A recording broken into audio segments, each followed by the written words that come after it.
We just had a conversation upstairs. We realized that we all are connected to the University of Wisconsin and our Badgers, so we have a fight song we're going to sing for you. I'm just kidding. No, we just had a really good introductory conversation, and we all agreed we want this to be interactive. So I'm going to moderate and fill in gaps and get the conversation going. You do not have to wait to ask questions. I will periodically turn to you as an audience and invite questions in, and not just have me asking all of them.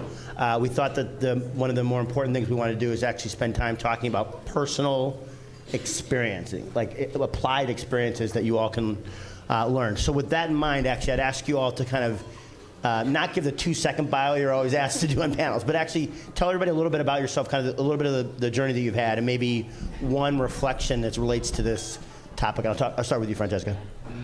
See, it was a surprise on who was going to start even. So as Randy mentioned, I'm a partner at Cleary Gottlieb. It took me a little while to land there. I grew up, one of the other things we have in common, I grew up in Minnesota. And my father was from Spain and my mother was American, so I grew up spending a lot of time in Europe when I was younger. And I went to the University of Wisconsin for undergrad, a common theme. And then I ended up at NYU Law School. I think I kind of always wanted to be a lawyer from when I was maybe in junior high. I wasn't just argumentative, which my parents pointed out a great deal, but I loved the kind of engaging on issues. I liked the advocacy kind of element of it. So I loved law school. I had a ton of fun. I had no idea what I was going to do after law school. I had never lived in New York. I didn't know anything about law firms in New York. And so when I went through the interviewing process for different law firms, my best friend in law school, her mom was a law professor at NYU and had actually been at a big law firm before that, so she helped me with the process. And I had this interest in Latin America throughout my college years, and so I decided that I would kind of focus on that if it worked out, because why not? And so she helped me pick out firms where that was an interest. And when I was interviewing, I landed on Cleary Gottlieb, so I've been there almost 23 years now. And when I was interviewing, what stuck out in my mind is when you interview at law firms, you go a first time, they give you an offer, and then you can go back and take like a second look. So when I went back to Cleary to take a second look, in hindsight, they were very smart, but I met with a woman who had just made partner. And literally, like I think a couple weeks before that. And she had made partner having had a reduced schedule twice during her associate career. And, you know, back in 1995, that was, well, it's not common today, but back in 1995, it was even less common. And so in talking to her, and this kind of rings true to some of the things you heard in the prior panel, in talking to her, I could kind of see a path if I decided that I wanted to have a family. And so that stuck in my mind. And I think that it's important kind of as, especially for the younger members of the audience, as you go through your careers, to think about, you know, finding people and looking for people that have careers that at least are options for you. It doesn't have to be the path you take, but it opens that door. So I went to Cleary. I stayed there, obviously, and I did focus on Latin America. And I was very lucky at that point in time in our group. We still have around 15 to 20 partners, and at that point in time in our group, we had 3 women partners. That too is fairly rare still in New York firms, and so it was a very cool opportunity to have female mentors as well as male mentors. My closest mentors ended up being all male, and I remember, we were just talking about how important anecdotes are, and I remember being a second-year associate and was working with the managing partner of our firm on a Venezuelan matter many years ago when we were privatizing the Venezuelan oil industry. And yeah, it always goes full circle. And yeah, and so we were in a conference room. Been working for days, and I was the one who's primarily negotiating this one contract. And at lunch, someone on the other side actually like dropped some piece of food behind the credenza and came over across the whole room to me and told me that he had dropped a piece of food behind the credenza. And the managing partner at the time like stopped the whole room, screamed out, and said, you know, Francesca's just been drafting and negotiating your entire contract. How the bleep is she also going to pick up the food that you drop? We have a catering staff. They're all dressed as caterers. Like, if you need help picking up the food, you can ask them. And I remember thinking, like, I was the only woman in the room at that time. I wasn't the youngest. And I'm not sure why this guy came to me. It may have been he just liked me best and thought I was going to fix his problems. But probably not. And I just remember thinking, wow, he stopped this whole room, and he stuck up for me. And it's, I think, kind of moments like that in your career that you remember and that make you think that you've got kind of people backing you. And that made a big difference for me. And so I stayed there, and I became a partner.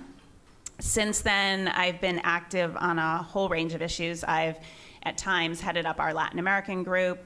I've chaired our firm's Associates Committee and Business Development Committee and Committee on Retention and Promotion of Women. And now I sit on our firm's executive committee. And I think one of the things that I've learned during these different leadership roles is kind of how important your voice can be, and also how important selecting your moments can be. I think that one of the things that I always did when I was a younger lawyer was I felt that, I'd sit at a table thinking about what I was going to say next and how exciting it was going to be and how it was going to change the room. And as soon as I finished my thought, I'd start thinking about the next thing I was going to say, because it's important to speak up. And as I've become more senior, I've realized that it's equally important to listen. And I was missing out on a whole lot by just thinking about what I was going to say next. And so kind of as I think about lessons, another thing we talked about was about lessons that we think are important as you mature as a professional. I think that's one of the most important lessons that I've learned over time. Sure. So thanks again, Sheri, Henck. I'm really happy that today's session is in English, so I appreciate that. Thank you very much. I'll start off at the very beginning and give you a little bit of background. I took the non-traditional route at starting a career. I started out as an intern right out of high school at a large company, Honeywell, and I had two aunts that worked at Honeywell, and they said, why don't you come here for the summer and be an admin? It's a great thing to do. It's a great company, and I did that. And at the end of the summer, instead of going to college, they made me a full-time position, and I figured, why would I go to college if I have a full-time job being an admin? So, lessons learned. Should probably take the traditional path, but I did not. And from that point on, had some really nice opportunities kind of moving throughout the organization in very entry-level positions. And I got some good advice from someone that said, at some point, Sheri, you're going to need your college education. And again, this is a long time ago. It's not like today when you talk to your kids or many of your parents talk to you about where are you going to college, not are you going to go to college. So I started and went to night school, finished my degree going to night school while raising a child. So, being a really good multitasker and having your priorities in order was something that I really learned over the course of time was very important to me. And I consider myself an advancer and a connector, and I'll come back to that a little bit later. But as I worked on my degree, it was always in the back end of the business, in operations and manufacturing, supply management, supply chain, and there wasn't a whole lot of women leaders in those parts of the business. It was mostly men. And a couple things that really resonate with me going through my career journey and advice I'd have for others is being very open to feedback, number one. Also, being able to network. And networking takes a lot of bravery and being courageous, because there's senior leaders in the organization that you want to connect with. You want to get to know them, you want them to get to know you, and that's going to take an action on your part to be able to be comfortable reaching out. And then having that conversation with them when you show up, and not just be in the room present, but you actually have to lead the conversation. Here's why I want to meet with you. What was your career path like? What did you learn along the way? And oh, by the way, here are the things that I think are important that I'm working on as I'm going through my career path, and this is what it should look like, or hopefully what it looks like for me. So being able to articulate that and then develop, a relationship with these people, because there's going to be times when you're going to ask them to sponsor and advocate for you. So as I made my way through this journey, I left Honeywell after about 8.5 years, took a voluntary retirement package at a very young age, and went then to a small metal fabricating company because they were looking for somebody to do supply management, and that's what I was doing for the last number of years. I really learned a lot at a small company, so I would encourage you to think about change is good, and I think that younger generation right now is very comfortable moving from company to company. It's not so much anymore that you're like your father or your mother where you are going to celebrate 40 years with J&J or 35 years with Medtronic. You're going to, yeah, right? Good luck. So it's okay to move around. And I learned so much at that small company. I wore many hats. I was doing things, relaying out the factory and putting in shop floor management systems when I had no business doing any of this stuff. So risk-taking is another major opportunity. And I've always given this advice to people, that it's not just the position that you're paid to do and hired to do. You know, I draw the circle on the wall that here's everything that you're required to do. It's in your goals and objectives. But how do you create capacity? And it's almost another circle outside of that circle, that's what really makes you become more valuable and a person that the company wants to continue to invest in, because you're able to do more and showcase your ability to deliver, but stretch yourself in other areas that provide growth and development for you. So I spent 6.5 years at this metal fabricating company, privately held. It was time to leave because I was general manager for 3 years. It was time then to go somewhere else. I got a call back at Honeywell, continued to progress, and 9 years ago was recruited to go to Medtronic. And when I came to Medtronic, I got involved in the Medtronic Women's Network right away. And the reason is because they called all the vice president women together and said, we just had our VP of HR leave. Why would anybody leave Medtronic? And it's true, there's not a lot of people that leave. And so, that kind of spawned this whole activity around, let's put together a better program for not only women at Medtronic, but diversity and inclusion in general. And I was appointed and asked to take on the chair position for our MWN network about 2.5 years ago. And I said I would do it, but only if we could really run it like a business, get more men involved, and have strategic initiatives around a large goal. And I'll come back to that maybe a little bit later in the Q&A. But it really has opened up my eyes on how we run the company globally, how women are involved, the use of ERGs globally. We have nearly 17,000 people of our 80,000 that are involved in MWN. What's an ERG? An employee resource group. Just in case. So I'll come back to my my commitment to this network, as well as what has taught me through the Q&A. But I'd say, in leaving you with just my background, some of the highlights that I would provide for you to take away is creating that capacity for yourself, acting with courage and bravery throughout the networking, which is going to continue always. You're never going to stop doing that. So thank you. Thanks. Lex. Thank you. Does it work? I think you need to turn it on. Is that better? Yeah. Thanks. So mine was much more traditional. I went to undergrad. I then worked for 2 years as an analyst at Goldman Sachs. I went back to business school. I came back to Goldman Sachs, and I spent a long time there, and really had a very big influence on who I am and how I run the business now. So I've been at HSBC 8 years. Monica asked me to do this. I was thrilled, so thank you. I run global banking in North America. It's big. It's U.S., Canada. It's close to 700 people. It's this behemoth that I try to manage and do the best I can, but it's daunting sometimes. Actually, all the time. So on a personal story, when I was an associate at Goldman Sachs, way back in the dark ages, I had a boss who he was a partner, and he created this group, and it was the only group there that was really diverse. And in a private moment with me and him, he said, "Look, I'm not doing this to be progressive. I'm not doing this to, to be different, to stand out or check a box. I'm doing this because it's the right thing for the business.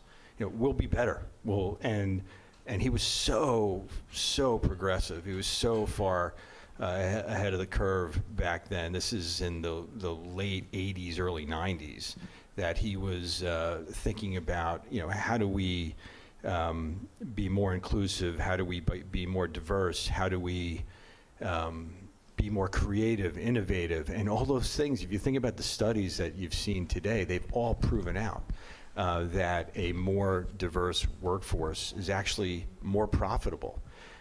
It's just better business. So now I'm fortunate enough to be in a position where I can have an influence in that. I've always been involved and been passionate about it, but now I have a place and a voice that I can really be influential on it, and we do it. And it's not because I'm this soft, nice guy. I'd like to think I'm a good guy, a good person, but it's because it's good for business, and it's good for business, and it's the bottom line, and I am judged purely on the bottom line. So I sit on the Balance Network, which is what used to be the Women's Network. It's now the Balance Network because it includes other groups besides women. I am a sponsor of what we call the AFL, the Accelerated Female Leadership Program, and I'm a mentor to 6, maybe 7 women that are up and coming managing directors. Our incoming class of analysts this year will be 50-50, first time ever, and the only region for HSBC around the world that'll be 50-50 men and women. And an interesting story is, I won't say names, but there was a woman who was one of our best recruiters that kept on trying to hire a man.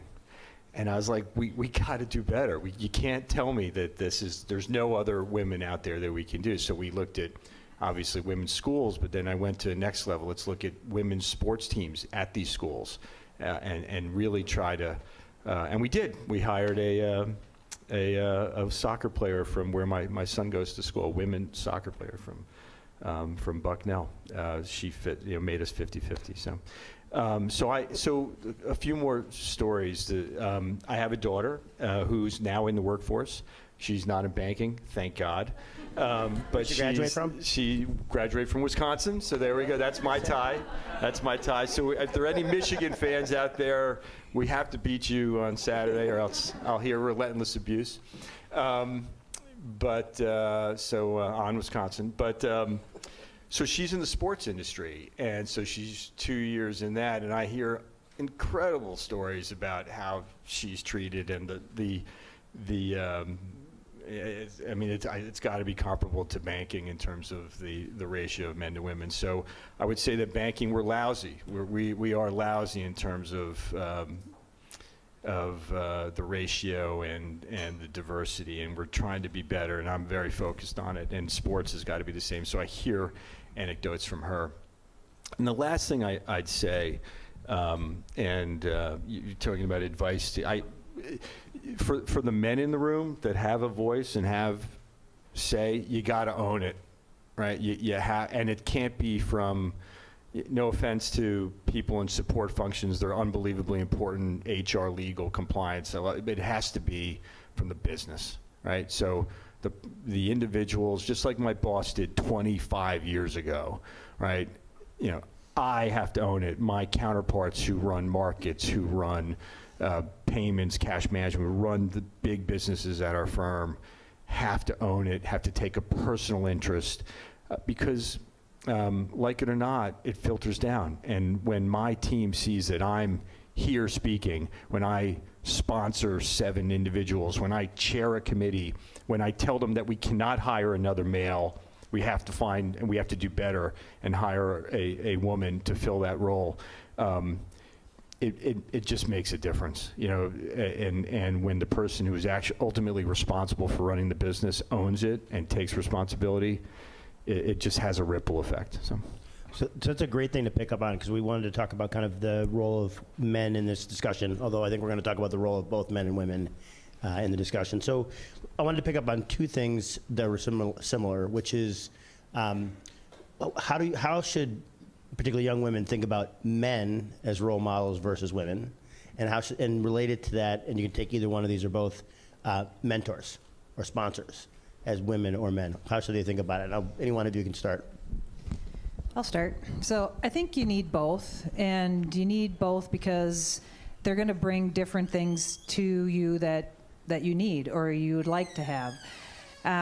You may have above you all men, and so obviously you're going to look to them for different advice. But for my own career, I had a couple of really awesome mentors that were men and primarily have been men for many, many years, and they taught me a lot about voice and asking for what you want, and what's on your development plan, and really taking an active approach at ensuring that you're constantly looking at that development plan and communicating to others. Can I ask you a question really quickly right there? Because Yeah. I think the asking for what you want, it's like that's actually a big thing, not a small thing. So what did they tell you, or what did you have to tell yourself that flicked that switch and got you to do that? Right. Well, nobody wants to answer that question. When you get asked, what do you want? What does your career look like at the very end? People usually sink in their chair, and either because you don't know or you're afraid to actually say, I want to actually run the company, or I want to be the head of supply chain, or I want to run whatever you do. No, you don't. And so you have to be, brave and courageous and say, well, I really think that I'd love to be the head of the supply chain. And here's why. And you have a bit of a vision. But in order to get there, I really believe I need these experiences, and I need this development, and I probably should do an international blah, blah, blah. But I think it's really just being able to have the courage to ask for it. Mm-hmm. And then building upon that and asking for those roles that are open or maybe not open yet, and getting your sponsor to advocate for you and on behalf of you when they are. Yep. And I think your sponsor should be someone who's powerful enough to get that done, right? I mean, it's great if you have a lot in common with your sponsor, but even if you don't, your sponsor needs to be the one who can actually drive that home. And so there's a difference. I mean, there's lots of literature out there between sponsors and mentors and confidants and the different roles that each of those should play in your career. And I do think that it's important to remember that your sponsor is the person that you want to show how you want to be constantly showing them how strong you are, how ready for the new experience you are, and how hungry you are. Because no one likes to be a sponsor of someone who doesn't want it, right? And so when you're thinking about who your sponsor is, it might not be someone who's like you, because it needs to be someone who's the most powerful person in the room, or one of them. And if there aren't people like you who are in that position, then solely looking for sponsors that look like you or have experiences like you, it's going to be limiting. So I think that's important. And sponsors want people who want it, because the difference between sponsor and mentorship is your success then becomes their success, Right. correct? Yeah. Right. Okay. Lex, I'm curious about, because you have 1,742 mentees and sponsorees. How have people approached you? Like, how have people gotten you to be their sponsor or mentor? What's the right way to do that? We didn't prepare, by the way, just so you guys know. This is a high wire act. This is your reflection of being a badger if you don't answer. Yeah. Well, I mean, initially it is it's mandated. I mean, in full disclosure, right? You At the have, earliest stages, at when the people are earliest getting going. stages, you have a list of senior people at the institution, and they get matched up with individuals, and so now I'm the one that tries to match to the best I can. It's always a tricky the mentor mentee sponsor. To me, the onus always falls on the mentee, right? To push and ask, and what can he or she do differently? How can they use the mentor to the best of their abilities? And so what I've done, a few examples, is a phenomenal woman who's up for MD this year. I hope she makes it.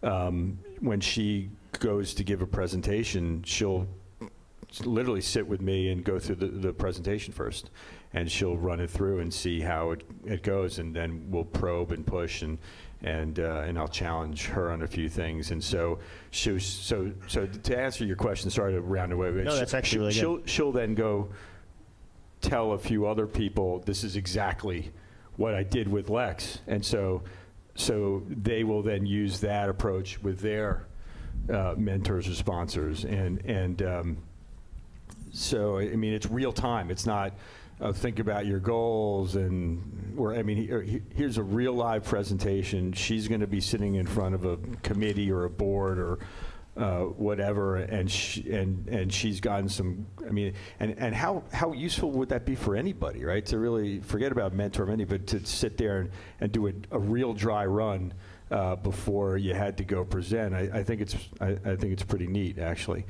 So she told that, and now it's actually being filtered out through the organization. And then people get a reputation for being good sponsors or mentors, and it filters around, and in our firm it clearly filters around, and then you get requested,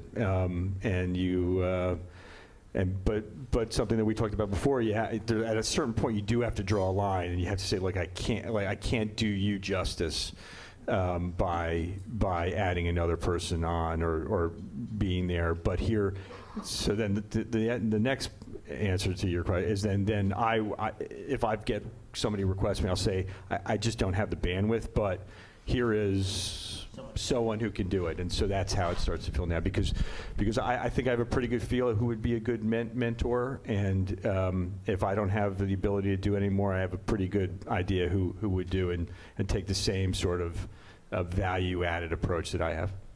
Great. And by the way, you all can jump in and ask questions anytime you want. I will keep going if there are no questions. All right. So one thing I wanted to make sure we had time to talk about is switching gears for 1 second. Again, talking about kind of responsibilities. One of the things, and there's research in the workplace that shows that women will say yes when asked to do things in the workplace outside their immediate job more often than men by a pretty big number.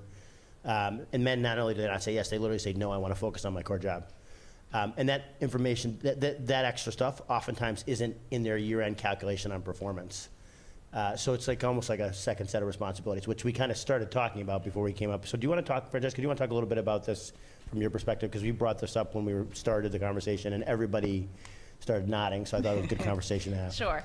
I think there are a couple aspects to this issue. I think one, this isn't directly responsive, but one, I think as organizations, when we talk about what can organizations do to promote equality and to have a better balance of professionals, I think one thing that organizations can do is they can sit down and think of all the things they ask of their professionals and then value those things, right? So one thing is, like, I'm at a law firm, so one thing I do is a whole lot of billable work.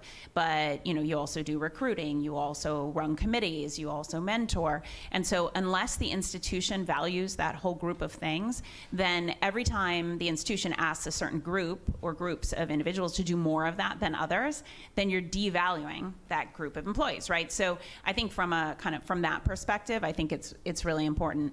The other part of it that we talked about is sort of kind of helping to understand the different challenges that women or people of color experience in the workplace. And a lot of times, especially when we're talking about women, we talk about our second set of responsibilities at home, right?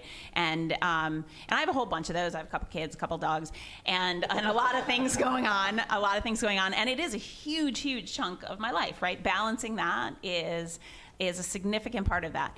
But what we sometimes forget is that in addition to our work, there's also a whole set of things at work that are your additional responsibilities. And so if you're moving to a world where you want to have equal representation of women on committees, let's say, or equal representation of women in leadership positions. Well, today you don't have an equal number of senior women. So that means by definition that senior women are going to have to disproportionately do more of that. And so when you look at kind of how your day pans out, I think at least for me, I spend quite a bit of time during my day doing committee work, administrative, kind of firm management type things, a lot doing mentoring and things like that. And a lot of times those are disproportionate responsibilities too. So I think it's an important thing to keep in mind. On the saying yes, a lot. I say yes a lot, and 90% of the time it's super valuable, and I'm really glad I did it, even though it's a stretch. But it is a balancing act, right? You have to know where to draw the line, whether it's on mentoring or whether it's on being on another board or whatever, speaking at another conference. You have to figure out which things can fall within your bandwidth, and you can still manage everything, and which things are just a little too much, and either you're going to disadvantage yourself or you're going to disadvantage others. And I think that kind of managing that balance, it's hard, and it's something you learn over time, but I do think it's important. I'd add too, think about the things that you're going to get back as a reward by taking on these extra initiatives. It may not show up right now. It may not show up in the same year you're doing it, but the exposure that you're getting, the stretch that you're getting with your own personal development is going to help you in many, many ways at work and at home. I'll use an example with the Medtronic Women's Network that I chair. I get the opportunity to actually spend time with women all over the globe. And I also get to then report out on with our 18-person committee that's made up of vice presidents from around the globe that I probably wouldn't have met if it wouldn't have been for this. And now have built personal relationships where I'm asking them for a personal work favor. And we're also getting that FaceTime with our CEO and our human resources officer and other members of the executive committee, which I also get in my day job, but yet I'm getting it in a different way that is helping to shape the company culture. So, don't think that you may not get that recognition because it's not in your goals and objectives, but you're getting that exposure in a much different way by those extracurricular things that you're taking on because you have passion around them. Great. That's everything, Dad? Good. That was a great answer. All right. So, there's a question in the back. Great. Right in the middle. Yeah. They're coming your way right now. Hi, thank you. I work in financial services, so I understand a lot of the things you mentioned, Lex. My question is, in the position that you three are in, where you have a lot of people now reporting to you, men and women, what do you routinely see your male employees doing better than your female employees? And this is not, let's say they do their work, the core work, just as well. But what would you recommend the women that work under you and that you see them getting passed by potentially for promotions and you see men doing better? And this is coming, just a bit of background. I see a lot of women around me and myself just putting my head down and focusing on the core things and thinking this is really gonna get me there. And that doesn't seem to be the whole story, right? So yeah, looking into women, what can we do better, and what do you see in the people that do well, or even the women that do it properly and do it successfully? What would you point out? I can start with a little data, which is, well, one, the data shows that people of color and women are less likely to network, so their professional networks will be smaller and smaller on a relative basis every year. Two, they're going to get 10% less feedback, and they're not going to ask to make up the difference. And they're less likely to advocate when they get their compensation number at the end of year end. So that each year those groups will fall behind by that amount if they're not changing their behaviors. So I was, that unfortunately doesn't surprise me at all. I was going to say that I find, and again, I'm working mostly with lawyers, so in terms of kind of direct reports, I find that men find space better. whether it's on a transaction and they find something that they master, or whether I'm on a call and they make sure that they speak up a number of times on that call. I know it's a very general term to use, but I do think that oftentimes male associates find space better. And so Is it space to stand out, or space to do well? Or both, I think. Okay. Both. Because I think that if you have actual space where people are listening to you, or where you're front and center, there's a much better chance that you're going to stand out. Got it. And so I think in thinking about that, what I've tried to do is that when I'm setting up a team, I try to go through and make sure that if the senior associate or the lawyer next junior to me is not allocating responsibilities and making space for everyone, that I make sure that they're making space for everyone, because it's oftentimes people just fall into a pattern, and not everyone is the same, and so you shouldn't have to feel like going into a professional assistant or situation that you have to pound the table or be fighting for every second to say a word. In a group, people should look at each other, see who's going to go first, and have that give and take. And so I don't think it's that men do better at it, but I think that more commonly you tend to see that behavior. Yeah, we took it's a great question, and I actually applaud our firm and our CEO, or he moved back, but our ex-CEO, and actually looking at it from a different way. He didn't think what could women do better. He's like, what's wrong with the men? And so let's train the men better, which I think was really unique. And we had this unbiased, what's that? Unconscious bias. Unconscious bias training, and it was fascinating.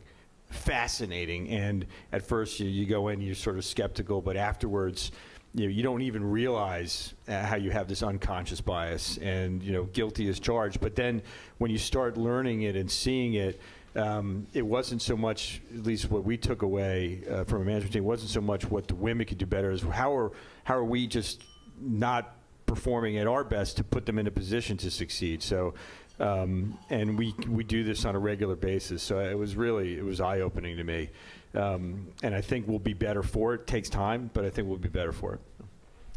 What I see is a lot of men pushing forward more, being able to kind of bring the whole situation together, think end to end, and forward the initiative, and some of the women being a bit more compliant and giving what their perspective is, or giving information, data, whatever, delivering in the space that they own. And I think that's the difference. I would encourage to think beyond what you are currently responsible for, and come with a perspective that's maybe a bit more broad and end to end beyond what you're expected to do. Do you think it's a matter of risk, appetite for risk? Do you think that's part of it, or? I think it's capability of demonstrating thought and risk out loud. I think a lot of times this is upstairs, and I was guilty of this as well for many years. It's like, well, I really want to say this, but I'm not, and somebody else says it, and I'm like, that was exactly what I was going to say, and now they're the one, getting promoted, or getting the opportunity. So there's some level of risk. So I want to jump in here on one other thing, just statistically, or from a research basis. It's also the case that whether they're applying for jobs internally or externally, women feel like they need 8 or 9 out of 10 variables to feel they're eligible. Guys need about 5.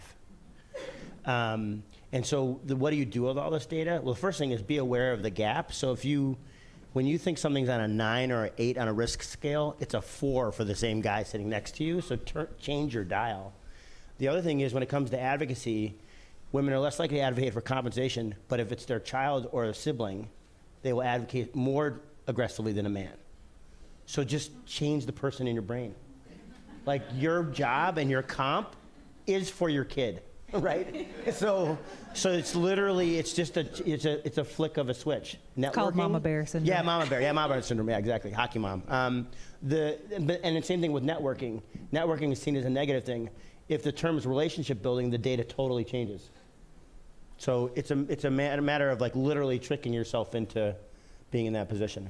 Let's talk a little bit about unconscious bias, because we had a really interesting discussion about how do people actually experience it in the workplace, maybe at different levels, and then also, what do you do? Because these things sometimes happen really fast. you're not certain, like, did he say what I thought he said? You know, like you're not exactly sure. Let's talk a little bit about that. What's your experience been? Because we had a good discussion about that. No one wants to go first.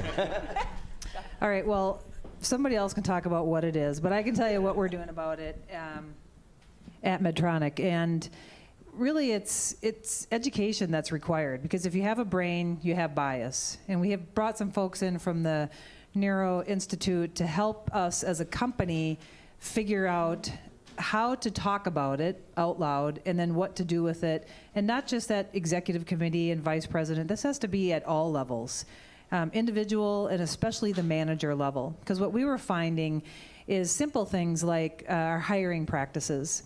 You know, a lot of times it's that open role gets picked. You pick the person that you know the best, you trust, you know, my buddy, instead of going through a thoughtful, open recruiting process where you're going to decide and have it be a part of your process that you're going to have equal amounts of men and women interview, and you're also going to have an interview selection committee that's made up of both men and women in order to hire that best person. So the training that we've had to do is really, number one, talk about it, get it out in the open, and have people do some personal check-ins about how they're currently thinking.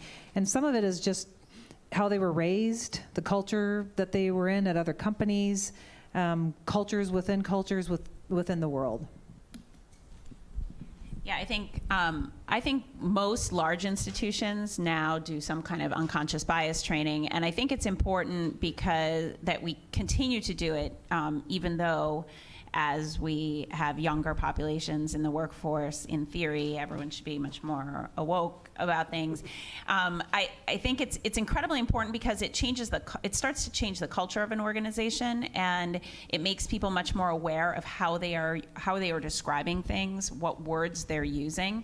We're a lockstep system, so we don't have compensation to drive anything, and that's a unique experiment actually, because when you're not able to evaluate people's ability to promote or sponsor diverse candidates, and you can't do that through comp. Like what's your stick, right?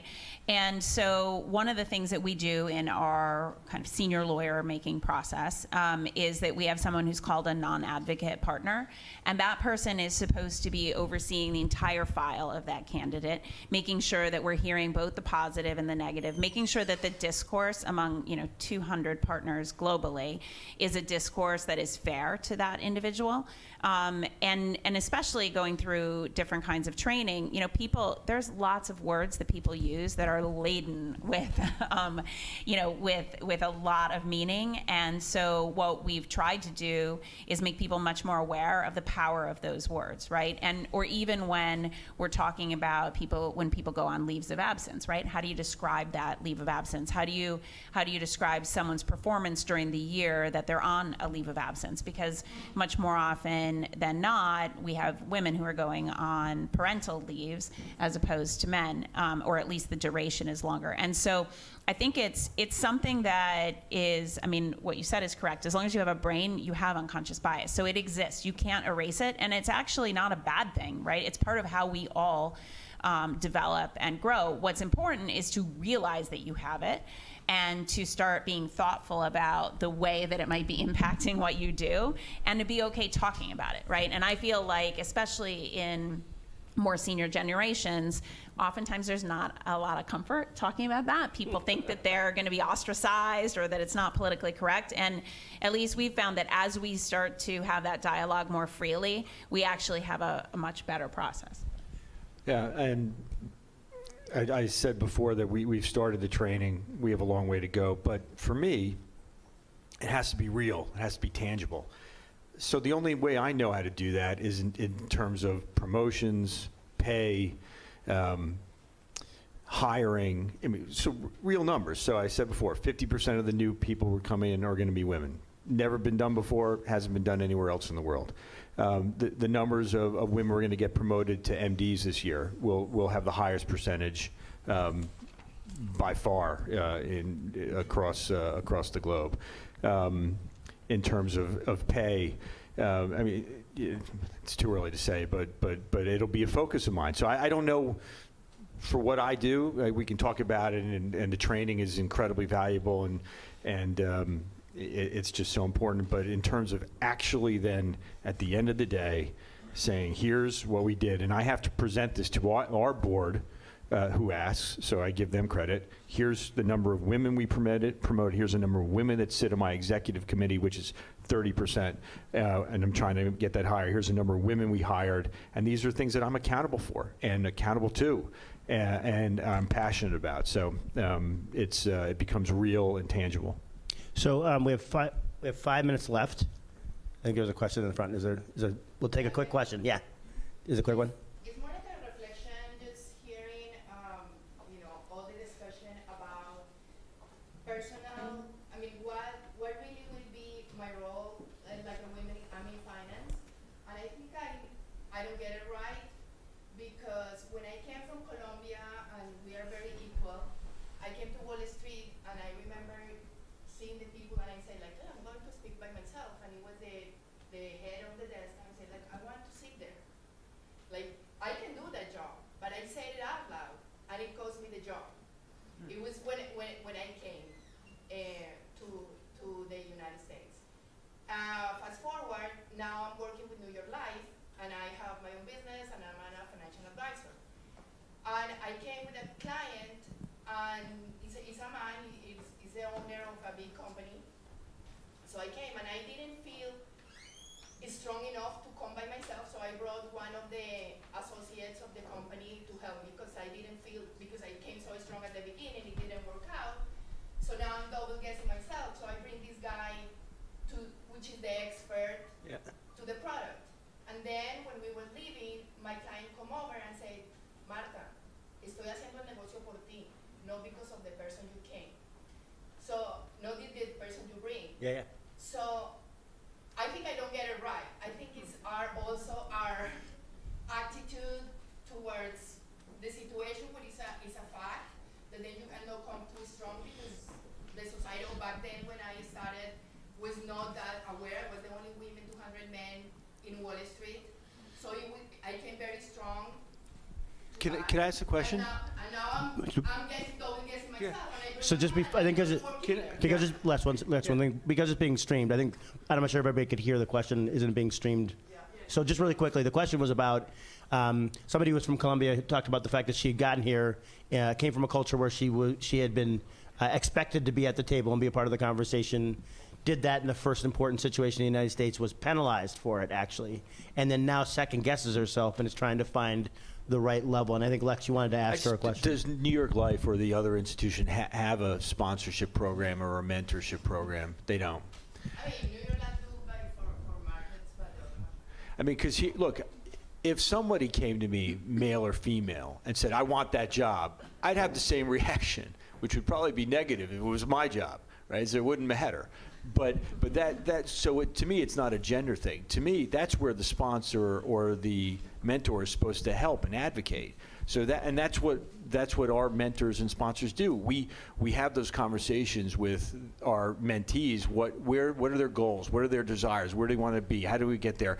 And that's frankly my job, right? As a sponsor or mentor, to talk to the people that are running the group. How do you think, what could this person, have you thought about this, to push and to pry and see where there's opportunities. It's hard for an individual. I don't know if in my career, if I ever said, I should have your job. That's it's just not my nature. But I don't think I'd have a different reaction, male or female. I think it's somebody that you need to have as your advocate that can help navigate that for you. I think it's about how. So your what is, I'm interested in having this role at some point in time. The big aha is really, how do you approach it? How do you talk about it? How do you have the conversation? Instead of, it's not like, I want your job. Well, yeah, I mean, that feels a little bit like an attack, versus a conversation around career planning and a development plan that you actively engage in to get you there. So I think in your case, it's maybe a check-in with the how. But I would also say that it's also part of surprise for me, because I was bringing results in terms of numbers, and it was assumed that I was having sex with the client, and I said the client is in Chile. It was assumed that because I was doing more, I swear, I mean, it was assumed that something happened, and I said, no, it's my job. I was doing this in Colombia. That's what I'm doing here. Just bringing the big, I don't know, the money, whatever it was. So it was assumed that was something else that I was doing because everybody needs to be more successful.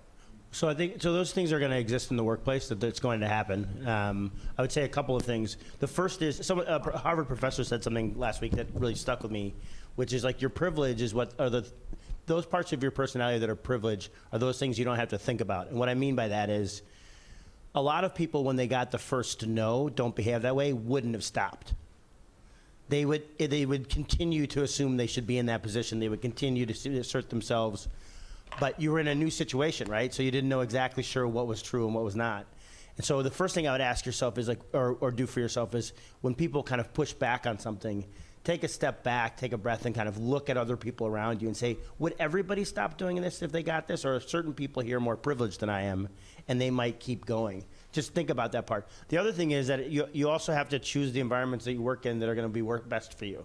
And I think that's important because if this is going to persist, then you have to decide, am I going to be best in this environment given how I'm wired and how I operate or not? I think that's important. But unfortunately, this stuff does exist. I think one of the conversations that we had, because we're out of time, was that life comes at you fast. Right, so these things, people leveling these claims and saying these things or these moments with clients or whatever, they come at you very quickly. A couple of things that everyone in this room can do for themselves or for other people, whether you're a man or a woman. The first is, when you're in meetings, you can amplify each other's comments when you notice someone's not being heard. So somebody says something and you jump in before anybody else can take over and say, oh, that was such a great idea, Marta. And repeat the thing, right? And say it over again. You can also notice if people aren't participating or they're being interrupted or whatever the case can be. Sticking up for somebody. We heard a story about that was very powerful, which is like you can stand up for someone and not have to make them have to stand up for themselves. But one of the most important things that I think you can do for yourself is what professional athletes do. The night before a game, they think about scenarios that are going to come up in the game so they can build up muscle memory for something that's never happened so they react faster. As you hear stories about this kind of stuff, stop for yourself for a second and say, hey, if I was in a meeting and someone said something like that to me, if someone made that claim about me having sex with the client because I'm doing better, what would I do in that moment? And just practice how you would go about it and think about it. It will help you react faster in the moment because they happen very, very quickly. And that's true whether it's true for you or when you're reacting to help someone else. I hope you get a chance to talk to our panelists because I'm not going to get to answer my last question, which was going to be the best piece of advice they've ever gotten, but I want to be respectful. You're okay? Okay, good. We get more time. By the way, if you ever want more time on a panel, you do what I just did. I think it's always good to know from professionals who've had varied experiences, all successful in different paths, what's the best piece of advice someone has given you? I think the very best piece of advice was to be purposeful. When you start out as a young professional, you're showing up, right? You're doing all the things that you're supposed to do, and you're not necessarily thinking about the next step and the next step. And although you don't have to project 50 steps out, one, other people are doing that, but two, you should be purposeful in what you're doing so that you don't close doors, right? Because if you do that, may find yourself with fewer options, and I think that's very tough. So being purposeful in what you do and kind of being focused in what you want as the next step, I think is very important. And although this is a tiny bit of a second one, I think having fun is the most important thing in a job. Like, I vowed that I would never tell my children that I work because I have to pay for their school. I just decided, like, when they say, why do you have to go, why do you have to travel, why do you have to whatever, I'm never gonna say that, right? I'm gonna say because I love what I do, and sometimes it's a bummer because I have to do other things, but I love what I do and it's fun. And so I think the fun part is important too. Sorry, that was great. That was great.